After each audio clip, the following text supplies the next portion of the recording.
Hi YouTube! Okay, so this video is going to be all about minimalism and how we've been getting rid of a lot of our stuff. Like, unfortunately, we're still, like, getting rid of a lot of our stuff. And how we did that and, like, just different methods that we've used in the past and what's been working for us now and, like, different things I've recommended to other people based on, like, what's worked for me and it's worked for them. So I figure maybe this will help the majority of people out there. Just give people different ideas anyway. So, let's see. So, how I used to get rid of things and used to purge things, I used to think, okay, I'm not using this anymore, or this broke, or I just don't need it for whatever reason. Okay, so we do things totally different now because then how I was doing it, we were just accumulating things.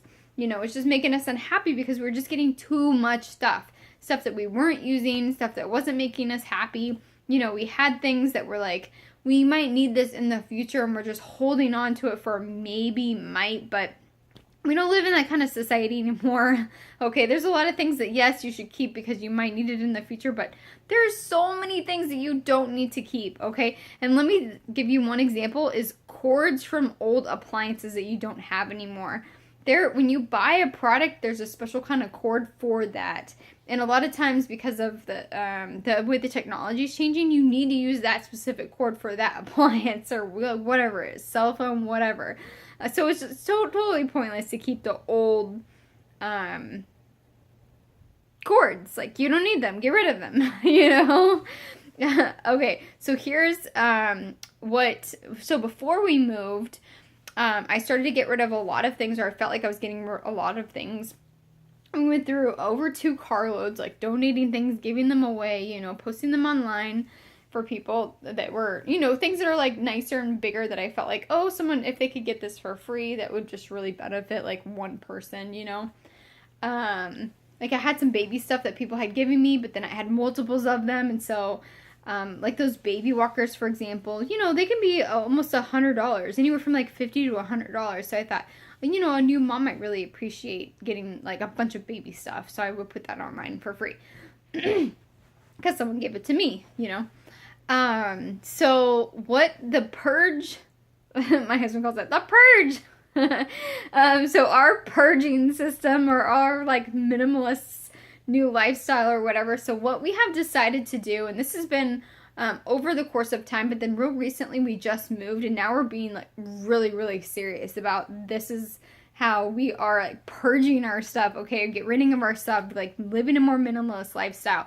We are literally taking everything that we have, literally looking at it and deciding if we want to keep it, okay? And so my husband and I, this is the way that's been working the best for us, and him and I have very different mentalities about why we should keep things and why we shouldn't keep things. So we may both want to keep something, but for completely different reasons, you know? And I don't know why we differ in this area, we just do. So one thing that has really been helping us is when you pick up an item, so it's KonMari, if anyone has heard of her, she has this book called I think it's The Art of Tidying Up or The Magic of Tidying Up. Really amazing woman. She's she helps people clean and organize their home for a living, and she says once you go through this whole cleaning system that you will never have to organize and clean again, okay? Which is kind of controversial, but I'll tell you one reason why I just think it's amazing. And one reason why it's kind of controversial is because people say, oh, yes, you will have to clean, you will have to like purge things again, but if you use her method properly, then anything you bring into your home, you're constantly getting rid of things that, according to her method, you don't need. So you're always staying organized, basically. And some people don't believe in her method because of, so basically her organizing method, let me tell you in case you don't know, is you take an item, so what do I have over here? You take an item and then you physically pick it up, okay, each individual thing, and then think to yourself, does this spark joy? Okay, so this is like a pillow, okay? We'll just do like the pillowcase kind of a deal. So does this spark joy? And if it doesn't, I mean, you're going to know right away. Does this make me happy or not? Or what you're more looking for is, does this make me unhappy? You know, does this bring a bad memory? Is this uncomfortable? Do I like using this? Is this something that I use? Am I putting this on the back burner because of something that is making me unhappy about it? Then you get rid of it. If it's making you happy, then you keep it, you know?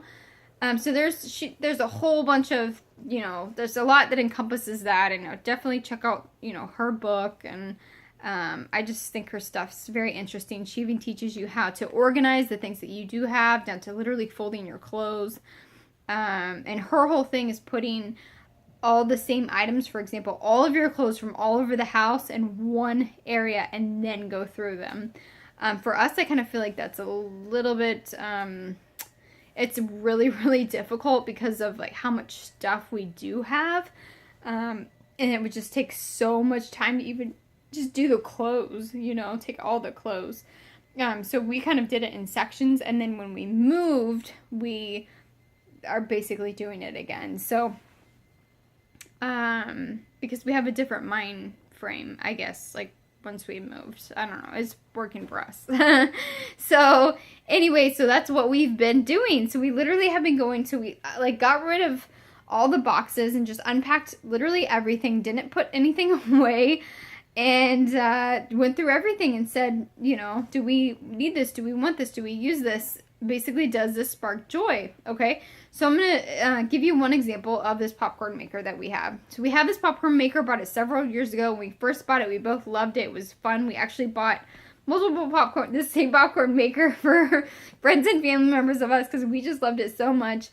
And I think none of them really liked it, but anyway, so I still eat popcorn, but I don't really use the popcorn maker because it doesn't hold the seasonings, you know, and I really like the seasonings. So I've just been using a pan on the stove, you know, it's more of like a minimalist, so you don't need a popcorn maker anymore. It's like not serving its function. So I told my husband, I was like, I want to get rid of the popcorn maker. And he said, no, we're going to use that often. Well, he hasn't used it in over 2 years. And I said, are you using it? Because I don't use a popcorn maker. One, it's plastic, and so I'm kind of afraid of the whole, like, plastic leaching into things, you know, and all that fun stuff. And then two, it doesn't make me happy. It doesn't spark joy for me, you know? And once you decide that in yourself, this doesn't spark joy for me. I'm not sure if the plastic is leaching toxic chemicals into my, like, healthy popcorn, or, and we're not using it, so it's just taking up space. We live in South Florida. Space is expensive here, okay? And I think, you know, most places, space is kind of expensive, but it is expensive here. So every single thing that you are keeping, it is, you should be using it because you're paying to, like, house it, basically. And I'm sure there's tons of places like that. New York, California, like highly populated areas, right? You're paying like extra money every single month to like keep this thing. So anyways, when we moved, my husband, I think he kind of thought about it for a minute and said, I'm not using this. You know, it's a hassle. It's like 5 different pieces and we need to get rid of it. So we did get rid of it and we're both really happy with that decision. But we also had a different purpose. Like, I'm also able to make popcorn in a pan, right? So I'm still able to do what I wanted to do with it, what we got it originally for. It just didn't work out like we wanted it, you know, to work out. So anyway, so that's what we've been doing. And there's been a few times where I've said, I'm not really sure if I want to keep this or not, you know, this thing. So then I would put it in a maybe pile, right? So you have your pile where you're getting rid of things, you know, and then you have your keep pile, okay? So those are the 2 piles that you really want to make. The things that, like, so let's say you're getting rid of things, but you're going to give it to, like, multiple people, or you're going to do multiple things with it, sell, whatever. It doesn't matter. You just put it in this other pile. That way it's just out of the way. And then you can go through that pile later and say, I'm going to sell this or whatever. In our situation, because we have so much stuff we're going through, we literally had like different boxes of, this is a Goodwill pile, this is going to be for my coworkers pile, this is going to be, I don't think we've had anything to sell, because I think I pretty much have sold everything that is worth like selling, but then in that situation too, you'd have like something else for that. So that's what we've been doing, and then a keep pile, obviously. So the keep pile, we try to put things away where they're supposed to go, and then that way we can just kind of move on a little bit more quickly and it's not wasting time. But it also helped too for like when we're moving into our new place that, you know, my husband knew where everything was at as well as I knew where everything was at, right? So that's been helping as well. So one really great method about the like KonMari method of does this spark joy is when you do get everything into one space, for example, get all of your kitchen stuff literally into one space and then go through it. It helps you to really see how many spatulas do I have? You know, how many bowls of this kind of bowl do I really have? Do I really need all of these? Am I really using all of these? You know, so for example, I had a Williams Sonoma spatula and I loved it. I thought it was amazing. But like 2 or 3 days after I bought it, I got this little itty bitty nick in it. And it's just frustrated the bejesus out of me. You know, I barely even use it because I'm afraid that there's going to be like more little nicks in there. And I should have just returned it, but I didn't. I don't know why. I think it's because I threw away the packaging or something and I thought, oh, they're not going to return it. And maybe they would. I have no idea. They probably would. But, so then I didn't get that. I got that not that long ago, really. So then I gave it away because I thought, this isn't sparking joy for me. I'm not even using this because I don't want it to like come apart in my food, you know? So things like that, right? And the fact I had like several other spatulas that I use on a regular basis. So I didn't really like need that particular item, right? Another thing too is when you look at things and you think, oh, does this spark joy instead of do I need it or not? So I'm trying to think of something my husband and we just got rid of we got rid of all of our plates. We had 3 sets of plates, okay? We had more than that before, but like recently we had 3 sets of plates. And we just bought all new plates. And one of the reasons why was because one set of white plates that I had, they brought back this memory of this guy that I met while I was purchasing them. He asked me out on a date and then we had like this, I don't know, he was like really weird. So then oftentimes when I look at the plates, I would think of this other person that I had this bad experience with, you know, that it didn't make me happy. And so it just kept bringing up that old memory, crazy or not, you know. We had these like really nice glass plates and bowls. They're from Bed Bath & Beyond. They had like really nice designs in them. We decided to get rid of those because my husband and I barely even use them because we're so afraid because they're glass. And this probably wouldn't happen, but that we might accidentally drop one and it break because one time we dropped a plate on linoleum and it just like shattered everywhere. So we, after that, we barely even used them because we thought, oh my gosh, what if, they're really nice looking, but what if we break them? So anyway, so that's the story about, and then the other one was like, hand me down, like these really awesome red ones, but they were all there wasn't a complete set, and so we barely used them again, like when people came over, we used like the other dishes. So anyway, so we ended up just getting rid of all of them and got the Corel, I think that's what it's called, ones, and we love them. We love like how light they are. We love how we're not afraid like when the kids use them, that if they accidentally drop them on the floor, they're not going to break. They could break, right? But they are supposedly like shatterproof or break-proof or whatever. So it's just a little bit more of that like peace of mind. You're not having to like constantly watch them. I mean, of course you're like always watching your kid, but you're not just sitting there like holding the plate there to make sure like it doesn't go anywhere, And then we don't have to purchase more kids stuff later because some of the bowls are kind of smaller, some of the plates are kind of smaller. So then it's going to save us money in the long run because we won't have to be buying the little plastic or the stainless steel or whatever, like little people plates.